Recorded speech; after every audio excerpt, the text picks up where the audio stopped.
பாரதியார் சொல்லியிருக்காரு, நெஞ்சில் உரமுமின்றி நேர்மை திறமுமின்றி வஞ்சனைகள் செய்வாரடி கிளியே, வெறும் வாய்ச்சொல்லில் வீரரடி கிளியே அப்படின்ட்டு அந்த காலத்திலே பாடிட்டு போயிருக்காரு. அது யாருக்காண்டி பாடினார் பார்த்தா இப்போ நம்ம உதயநிதி இருக்காரு பாருங்க, அந்த பால்டாயில் புகழ் அவருக்காண்டி தான் பாடியிருக்காரு போல இருக்கு. ஏன்னா சனாதன ஒழிப்பு மாநாட்டில் போய் உட்காந்துட்டு சனாதனத்தை இந்து தர்மத்தை மலேரியா டெங்கோடு ஒப்பிட்டு இந்து மதத்தை ஒழித்தே தீர்வேன் அப்படின்னு அங்கே கங்கணம் கட்டினாரு. நேற்று என்ன சிலர் கோயிலில் போய் நெத்தியில் திருநீர் பூசி நிற்கிறாரு. அது நெஞ்சில் உரமும் கிடையாது, நேர்மை திறமும் கிடையாது. நெஞ்சில் உரம் இருந்தால் என்ன செஞ்சிருக்கணும்? ஆமாம், நான் சனாதனத்தை ஒழிப்பேன், இந்து மதத்தை ஒழிப்பேன், இந்த ஆலயத்துக்குள்ளே வரமாட்டேன், இந்த கோயிலை இடிப்பேன், இந்து மதத்தை ஒழித்தே தீர்வேன் அங்கே கோஷம் போட்டிருக்கணும், இல்லை அங்கே அவருடைய வீரத்தை காமிச்சிருக்கணும். நெஞ்சில் உரம் கிடையாது, நேர்மை திறமும் கிடையாது. ஏன்னா நேர்மை திறன் என்ன செஞ்சுருக்கணும்? நான் இந்த மதத்தை ஒழிப்புன்னு சொல்லியிருக்கேன்ப்பா, இங்கே நான் வரமாட்டேன்பா, நெத்தியில் திருநீர் பூச மாட்டேன்பான்னு சொல்லியிருக்கணும். அந்த நேர்மை திறமும் கிடையாது. வஞ்சனைகள் செய்வார். நிறைய வஞ்சனை செஞ்சுருக்காங்க கடந்த 5 ஆண்டு ஆட்சியில்.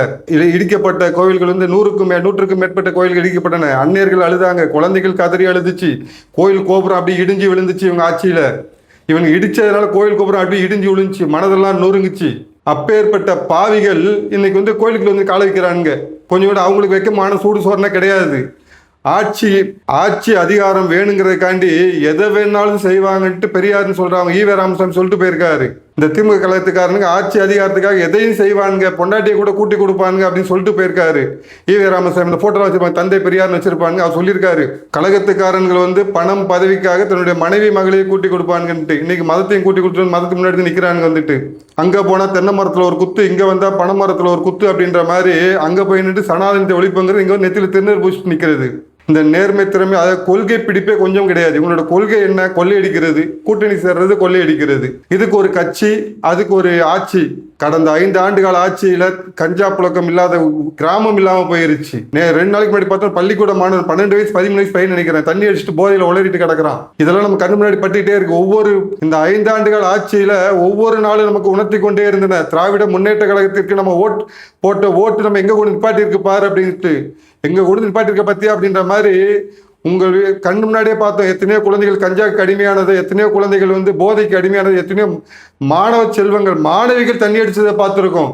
ஏன்னா இவங்களுக்கு சனாதனம் பிடிக்காது. சனாதன பெரியவர்களை போட்டு கடவுளை நம்பு, கடவுளை அடுத்தவனுக்கு உண்மையாயிரு, அடுத்தவன் பொருளுக்கு ஆசைப்படாத, இதெல்லாம் சனாதனம் சொல்றது.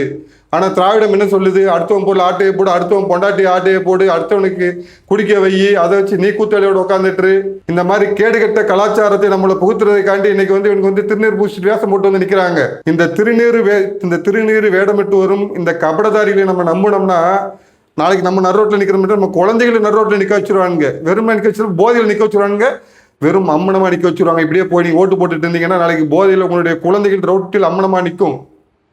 இந்த 5 ஆண்டுகால ஆட்சியில் நீங்கள் பாடம் கற்றுக்கொள்ளவில்லை என்றால், இவன் திருநீர் பூசிட்டு வந்துட்டான், அவங்க கோயிலில் சூலாயத்தை தூக்குனாங்க, இவங்க கோயிலில் வேலை பிடிச்சாங்க அப்படின்னு நீங்கள் நம்பி மறுபடியும் இந்த திமுகவுக்கு ஓட்டு போட்டிங்கன்னா உங்கள் குழந்தை போதையில் உங்கள் முன்னாடி அம்மனமாக நிற்கும். இது கண்டிப்பாக நடந்தே தீரும். இந்த ஆட்சி அதுக்கு தான் நடந்துட்டு இருக்குது. ஏன்னா ஒரு ஆட்சியில் தான் மாநில பொறுப்பாளரை கஞ்சா கடத்தினாரு. இவன் அந்த கஞ்சா கடத்தலுக்கு துணையாக இருந்த அந்த அமீர் என்ற அடிப்படைவாத முஸ்லீம் தான் அந்த கஞ்சா கடத்தல், அந்த மெத்தமட்டன் கடத்தலில் இவன் கட்சியில் இப்போ போட்டிருக்கான். இவங்க கட்சியில் இப்போ தலைமை கழக பேச்சாளர்கள்னு ஒருத்தர் போட்டிருக்காங்க, அதிகாரப்பூர்வ பேச்சாளர்கள். இந்த டைரக்ட் அமீர்னு ஒருத்தர் இருக்கான். அவன் யாருன்னு பார்த்தீங்கன்னா, இந்த மெத்தமட்டன் கடத்தின மாநில செயலாளருக்கு இவன் தான் செகண்ட் அக்யூஸ்ட் 2, இவன் 2வது குற்றவாளி. அவன் A1, இவன் A2. இன்னைக்கு திமுக பேச்சாளரில் நிற்கிறான். அதனால் இந்த கலாச்சாரம், நீங்கள் இவனுக்கு ஓட்டு போட்டிங்கன்னா நாளைக்கு இவன் கஞ்சா கடத்து தான் செய்வான், இவன் மெத்தமட்டன் கடத்து தான் செய்வான், அவங்க குழந்தைங்க ஓட்டுக்கு வரத்தான் செய்யும். அதில் நீங்கள் யாருக்கு ஓட்டு போடணுங்கிறத முடிவு பண்ணிக்கோங்க. தேசியமும் தெய்வமும் வேணும். நம்ம குழந்தைங்க முன்ன மாதிரி கடவுளுக்கு பயந்து நடக்கணும். கல்விக்கூடத்துக்கு போனால் கல்வியை மட்டும் கற்றுக்கிட்டு வரணும், கஞ்சா கையில் எடுத்துகிட்டு வரக்கூடாதுன்னு நினச்சிங்கன்னா யாருக்கு ஓட்டு போடணும்னு முடிவு பண்ணிவிடுங்க. இவனுக்கு வேஷம் போட்டு வரத்தான் செய்வாங்க. இது கொள்ளையடிச்சு பழகின கூட்டம், நடித்து ஏமாற்றிய கூட்டம், நம்மை நடித்து ஏமாற்ற வந்துட்டு இருக்குது. அவங்களுக்கு நம்ம ஏற்கனவே சொன்ன மாதிரி நெஞ்சில் திறமும் கிடையாது, நேர்மை திறமும் கிடையாது, நெஞ்சில் உரமும் கிடையாது. வஞ்சனைகள் மட்டும்தான் உடம்பு பூரா வச்சுருக்காங்க. நம்மளை ஏமாற்ற தான் வருவாங்க. நம்ம உஷாராக இல்லைன்னா குழந்தை நாளைக்கு நடுரோட்டில் போதையில் நிற்க போகுது. அவ்வளோதான்.